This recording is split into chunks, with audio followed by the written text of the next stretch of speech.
Hello, so how are you? ඉතින් අද ඔයා ඉගෙන ගන්න යන්නේ අලුත් ෆ්‍රේස් එකක්. මේ ෆ්‍රේස් එක අපිට ඉතාමත් වැදගත් වෙනවා ඉංග්‍රීසි කතා කරන්න යද්දී.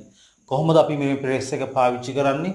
අපි මේ ෆ්‍රේස් එක පාවිච්චි කරලා අදහස් ප්‍රකාශ කරන්නේ කොහොමද කියන එක අපි පියවරෙන් පියවර ඉගෙන ගමු. ඉතින් දැන් ඔයා ඉගෙන ගන්න යන ෆ්‍රේස් එක තමයි without an apparent reason. Without an apparent reason සාධාරණ හේතුවක් නොමැතිව නැත්නම් නිසි හේතුවක් නොමැතිව without an apparent reason අපි බලමු ඔකත් එක්ක අදහස් කීපයක් සාකච්ඡා කරලා. එයාලා රණ්ඩු වෙවි ඉන්නේ සාධාරණ හේතුවක් නොමැතිව. එයාලා රණ්ඩු වෙවි ඉන්නවා. They are quarreling.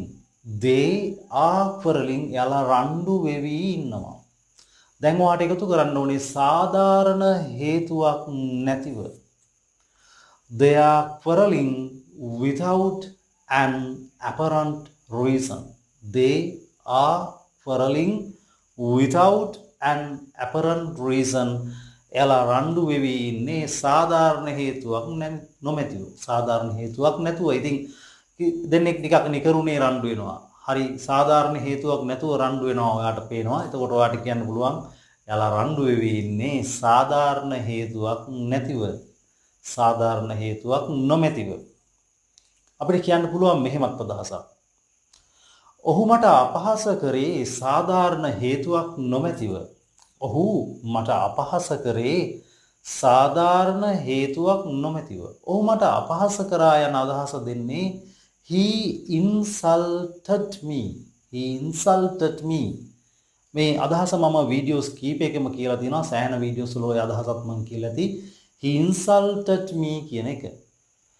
දැන් ඔයා ඒකට එකතු කරන්න ඕනේ සාධාරණ හේතුවක් නොමැතිව. He insulted me without an apparent reason. ඔහු මට අපහාස කළේ සාධාරණ හේතුවක් නොමැතිව. ඉතින් මම කියන මේ උදාහරණ මේ විදිහටම එකම උදාහරණේ 3-4 වතාවක් හොඳින් ශබ්ද කරලා කියන්න. එතකොට ඔයාලට හොඳ පුහුණුවක් ලබා ගන්න පුළුවන් මේ phrases පිළිබඳව, phrases සහ අනිත් දේවල් පිළිබඳවත්. අපි ඊළඟ එක බලමු. ඊළඟ උදාහරණයට ගිහිල්ලා බලමු. then අමල් රස්සාවෙන් ඉල්ලා අසුනේ සාධාරණ හේතුවක් නැතිව. අමල් රස්සාවෙන් ඉල්ලා අසුනා.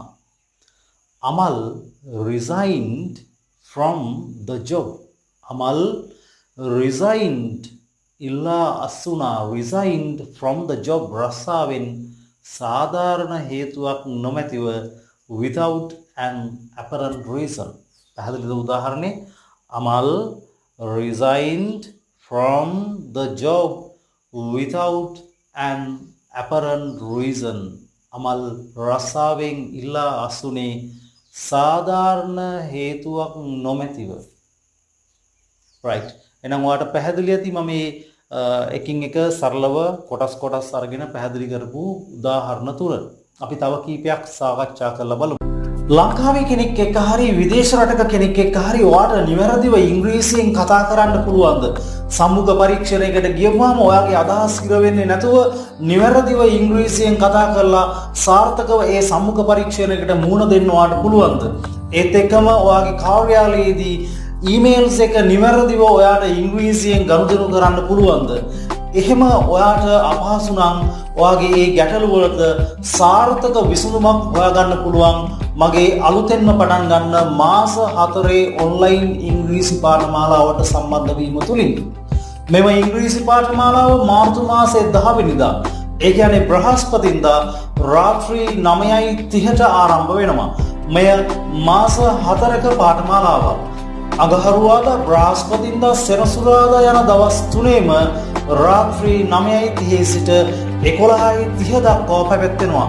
මෙම පාඨමාලාවට ශ්‍රී ලංකාවේ විවිධ ක්ෂේත්‍රවල රැකියාවන් වල සහ අධ්‍යාපනයේ නිරත වෙන අය වගේම ශ්‍රී ලංකාවෙන් බැහැරව විදේශගතව විවිධ ක්ෂේත්‍රවල අධ්‍යාපනයේ නිරත වෙන අය වගේම විවිධ ක්ෂේත්‍රවල රැකියාවන් වල නිරත වෙන අයත් සම්බන්ධ වෙනවා. ඉතින් මේ ආත් එක්ක ඔයාලට ඉංග්‍රීසියෙන් කතා කරන්න පුහුණු වෙන්න පුළුවන්. ඒත් එක්කම මාත් එක්ක ඔයාලට ඉංග්‍රීසියෙන් කතා කරන්න පුහුණු වෙන්න පුළුවන්. ඉතින් මෙම පාඨමාලාවට ඔයා සම්බන්ධ වෙන්න කැමැත්තක් දක්වනවා නම් ඔයාට පුළුවන් මේ ස්ක්‍රීන් එකේ තියෙන මගේ WhatsApp නම්බර් එකට ඔයාගේ නම සඳහන් කරලා මට WhatsApp මැසේජ් එකක් එවන්න. එවිට මෙම පාඨමාලාව පිළිබඳ සියලුම තොරතුරු ඔයාට දැනගන්න පුළුවන්. මාර්තු මාසයේ 10 වෙනිදා ඉඳලා මෙම සාර්ථක ඔන්ලයින් පාඨමාලාව තුළින් ඔයාගේ ඉංග්‍රීසි කතා කිරීමේ හැකියාව ඉතාමත් ඉහළ මට්ටමකට දියුණු කරගන්න පුළුවන්. එයාලා මේ ගම දාලා ගියේ සාධාරණ හේතුවක් නැතිව. සාධාරණ හේතුවක් නැතුව තමයි එයාලා මේ ගම දාලා ගියේ. හේතු කාරණා කීපයක් සමහරට එයාලා ඔයාලට කියන්න ඇති ගම දාලා යද්දි ඒත් ඔයා කල්පනා කරලා බලපුවම මේවා සාධාරණ හේතු නෙමෙයි. මේ ගමේ සමහරට පොඩි ප්‍රශ්න තිබුණා කියලා යන ගමේ ප්‍රශ්න නැති වෙන්න විදිහක් නැහැනේ. ඒ ගමෙත් ප්‍රශ්න ඇති වෙන්න පුළුවන්. ඒ හින්දා ඔයා කල්පනා කරලා බලද්දී හිතනවා එයාලා මේ ගම දාලා ගියේ සාධාරණ හේතුවක් නැතිව. they left. leave කියන්නේ දාලා යනවා. දැන් කියන්න ඕනේ left දාලා ගියා. they left this village without an apparent reason. they left this village without an apparent reason.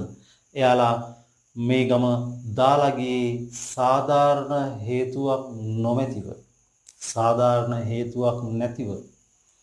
සමහරවිට අම්මා කෙනෙක් මෙහෙම කියනවා ඔයා පුතාට දඬුවම් කරේ සාධාරණ හේතුවක් නැතුවනේ. එයාගේ හස්බන්ඩ් කියනවා පිළිදා.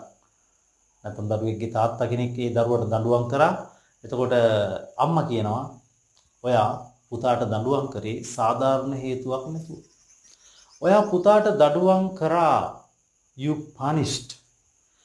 punished our son. ඔයා දඬුවම් කරා අපේ පුතාට. දඬුවම් කරේ සාධාරණ හේතුවක් නැතුව.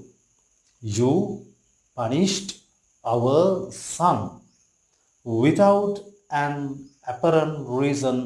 ඔයා අපේ පුතාට එහෙම නැත්නම් අපේ දරුවට දඬුවම් කළේ සාධාරණ හේතුවක් නොමැතිව. you punished our son without an apparent reason. ඔයා අපේ පුතාට දඬුවම් කරේ සාධාරණ හේතුවක් නොමැතිව. පැහැදිලිද? right. next one. අපි තව උදාහරණ කීපයක් සාකච්ඡා කරලා බලමු. okay. ඔහු මට බැන්නේ සාධාරණ හේතුවක් නොමැතිව. මම කලින් කිව්වා අපහාස කරේ කියලා. දැන් මම කියන්නේ ඔහු මට බැන්නේ. he blamed me. he blamed me without an apparent reason. ඔහු මට බැන්නේ සාධාරණ හේතුවක් නොමැතිව. සාධාරණ හේතුවක් නැතුව. he blamed me without an apparent reason. ඔහු මට බැන්නේ සාධාරණ හේතුවක් නොමැතිව. මගේ සහෝදරයා මහගෙදර විකුණුවේ සාධාරණ හේතුවක් නොමැතිව. ඔයාට සහෝදරයෙක් හිටියා. ඒ සහෝදරයාට මහගෙදර අයිති වුණා. ඉතින් ඒක විකුණන්න පුළුවන් එයාට. හැබැයි සාමාන්‍යයෙන් ඒක මහගෙදර නිසා අපි අපේ දෙමව්පියන්ගේ ගෙදර නිසා ඒකට ලොකු ගෞරවයක් තියෙනවා. ඉතින් ඔයාගේ සහෝදරයට මොනවා හරි දෙයක් වෙලා ඒක වික්ක. හැබැයි ඒක සාධාරණ හේතුවක් නෙමෙයි. මගේ සහෝදරයා my brother විකුණුවා sold. my brother sold අපේ මහගෙදර our parental home. my brother sold our parental home. මගේ සහෝදරයා වික්කේ මොකක්ද? අපේ මහගෙදර our parental home. සාධාරණ හේතුවක් නැතිව. without an apparent reason. my brother sold our parental home without an apparent reason. මගේ සහෝදරයා අපේ මහගෙදර වික්කේ සාධාරණ හේතුවක් නොමැතිව. right. okay. then අපිට කියන්න පුළුවන් රුසියාව okay රුසියාව යුද්ධ කරන්නේ සාධාරණ හේතුවක් නැතිව. okay right. Russia battles යුද්ධ කරනවා. Russia battles යුද්ධ කරනවා without an apparent reason. Russia battles without an apparent reason. රුසියාව යුද්ධ කරන්නේ සාධාරණ හේතුවක් නොමැතිව. okay අපිට ඕනම් මෙහෙමත් කියන්න පුළුවන්. රුසියාව යුක්‍රේනයට පහර දෙන්නේ සාධාරණ හේතුවක් නැතිව. Russia attacks Ukraine without an apparent reason. Russia attacks Ukraine without an apparent reason. Russia එහෙම නැත්නම් රුසියාව යුක්‍රේනයට attack කරන්නේ පහර දෙන්නේ සාධාරණ හේතුවක් නොමැතිව. right. ඉතින් මෙතනදී මම උදාහරණ සෑහෙන ප්‍රමාණයක් ඔයාලට කියලා දුන්නා. ඔය උදාහරණ ඔය විදිහටම ප්‍රැක්ටිස් කරන්න try කරන්න. ඊට පස්සේ ඔයා අලුතෙන් උදාහරණ හදන්න try කරන්න. අලුත් උදාහරණ කීපයක් හදලා හොඳට කට ඇරලා මේවා ශබ්ද කරන්න. එතකොට මේ ඉංග්‍රීසි භාෂාව ඔයාට අමාරු වෙන්නේ නැහැ කවදාවත්. right. එහෙනම් මේ භාෂාව හොඳට පුහුණු වීම කරනවා නම් ඔයාට ඇත්තටම හොඳින් ඉංග්‍රීසි කතා කිරීමේ හැකියාව ලැබෙනවා. right. then I hope you could understand this without an apparent reason. මම හිතනවා ඔයාලට තේරුම් ගන්න පුළුවන් වුණා without an apparent reason කියන phrase එක.